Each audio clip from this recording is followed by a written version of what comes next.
Welcome to Talking Money. This is episode 20, Talking Money from Informed Choice Radio. I'm delighted as always to be joined by Hannah Godfrey, and we've got three topical personal finance subjects to go through this week. Some stories about money, which between us we thought were quite interesting and noteworthy, worth talking about. So we're going to start with some research from Aegon.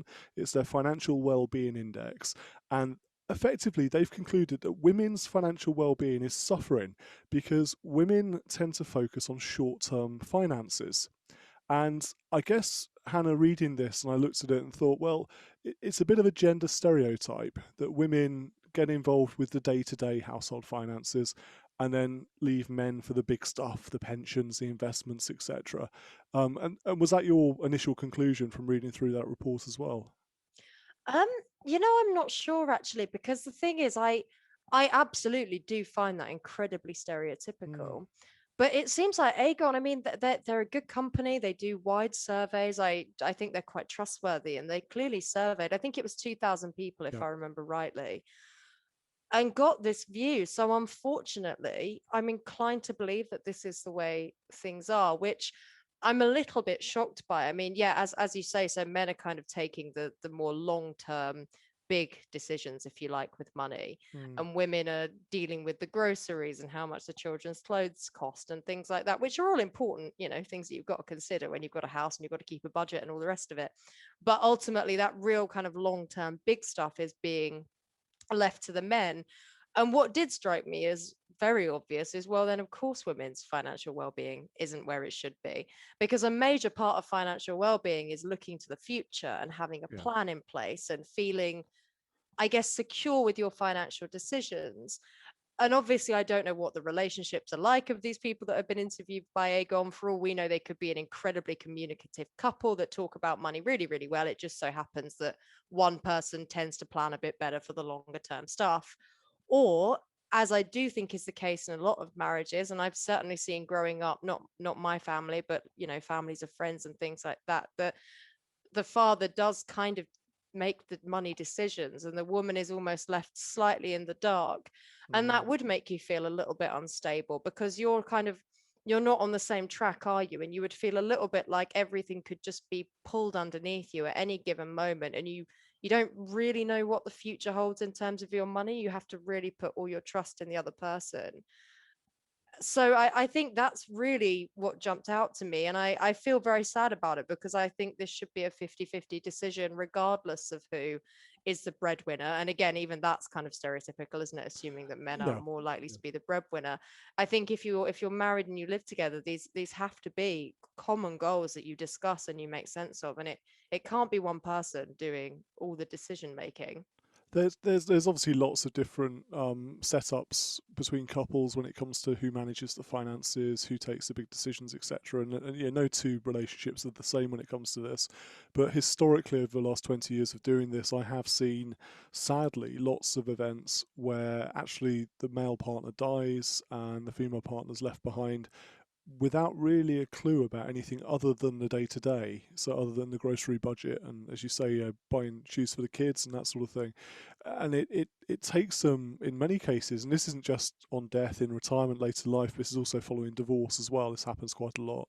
It does take 2 3 years to build up some real confidence around making financial decisions, about managing not just the day-to-day money but the long-term money too.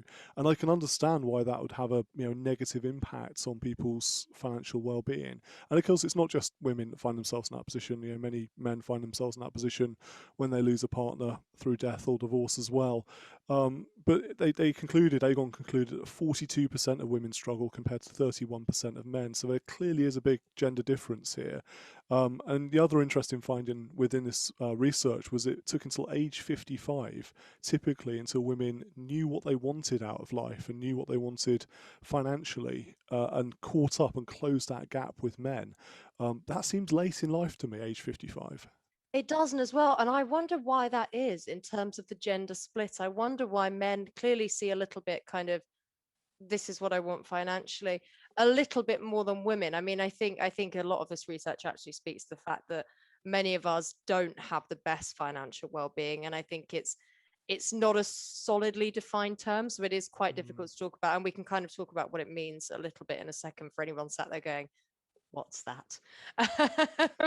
But yeah, I don't really understand why it takes women so much longer to catch up, because in every other body of research, we're kind of taught that women are the ones that are the planners, and Mm, that they almost can make better clients for financial advisors because they're less likely to sort of make these kind of spontaneous yeah. decisions. And this is why, again, there's research that suggests women are better investors than men. And it's not because they're super savvy and they're, they've got inner Warren Buffett sort of telling them what to do. It is simply that they tend to go on a path and stick to it, which does tend to produce the best returns in long-term investment, whereas men are more likely to kind of jump around a little bit. So I find that difficult to reconcile. I don't really know how they've made sense of that. I mean, what do you see among clients and things like that? Do you see women not feeling completely financially fulfilled until they're a bit older? I think, and this is just my hypothesis on this, and it could be completely off, but from what I've seen, I think it might come down to confidence and a lack of confidence. So very often, uh, in my experience with male clients, they'll decide they want something out of life and they'll go for it and they'll just do it. They won't really think much about the consequences. As you said, men can be quite impulsive. They can just make snap decisions, etc., and just go for it. Women and female clients, in my experience, don't often lack that confidence. They often lack the confidence to do big things, even though that's stuff that they really want, they've dreamed about for years. That sort of inner voice holding them back a little bit and saying, you're not worthy of doing this, or it's too much of a risk, etc. So women, as you said, make good investors, and they often are quite risk averse, and that's one of the attributes of a good investor over the long term, not going down the really sort of high risk, speculative, silly stuff. So it could be a lack of confidence, but again, everyone's different. It's I think this is just a prompt in my mind that you hear about this. You hear that women's financial well-being is suffering because of this focus on the short term, and I would say if you're listening to this conversation between the two of us today, if you're watching us on YouTube or anywhere else, have it as a bit of a wake-up call and think, okay, I'm not going to wait till age 55 to work out what I really want out of this life and then what finances I need to support it. I'm going to decide now, right now. And if I want to do something, I'm empowered to do it. I can do that and make that big decision. What do you want to do, Hannah? You're thinking, you're listening to this conversation, reading this research, and thinking, "Gosh, are there things that I want to do I haven't decided to do yet?" You know what? I felt my face fall as you said that, because as you said it, I thought, but how? How would anybody know what they want to do? I can give you a million reasons why I want to do one path and a million reasons why that's not a good idea, and then the same for God knows how many of them. I actually, when I was reading this research, I thought to myself, oh, I wonder what my level of financial well-being is. And Mm, on the one hand, okay, let's define financial well-being first of all. That would make more sense to people. So it has been described as how we use money to lead a meaningful life. So to be clear, this is not about having more money, because if we end up just focusing on how much money we have, then we end up focusing on things that don't really add to our well-being. It's about really understanding how our money is contributing to our well-being and our happiness, rather than the core amount. Now, that obviously mm, will be different for different people. Some people, I suppose, will need more money to feel more fulfilled and whatever it is that they want to do. So if we're going into actually what you need to save for your financial well-being and things like that, there'll be certain people that need more than others. But broadly speaking, it's literally about how money can make you lead a meaningful life. And so I thought to myself, where am I on this spectrum? Am I a woman that has good financial well-being or bad financial well-being? And the answer is probably bad, because I couldn't even decide that very simple question, because in the very, very short term, in terms of my needs and my like immediate happiness, I can have a roof over my head, I live in a reasonably nice flat, I don't earn loads of money, but I don't really have any heavy expenditure at the mm, moment, I don't have any children or anything like that. So actually my financial needs at this point in my life are incredibly simple, and therefore my still fairly early career salary actually works quite fine. But when it all kind of derails and gets incredibly stressful is when I start thinking about the long term. And I right. think, oh, but I would actually like to buy a house at some point. And what if I want to get married, and kids are very expensive? And I'm not saying I should save more for retirement. And I start panicking that what if I don't have the earnings potential to make those things happen? And can I make that happen? And what decisions do I have to make to get there? And by that point, I'm just tearing myself apart, and I don't even want to think about it anymore.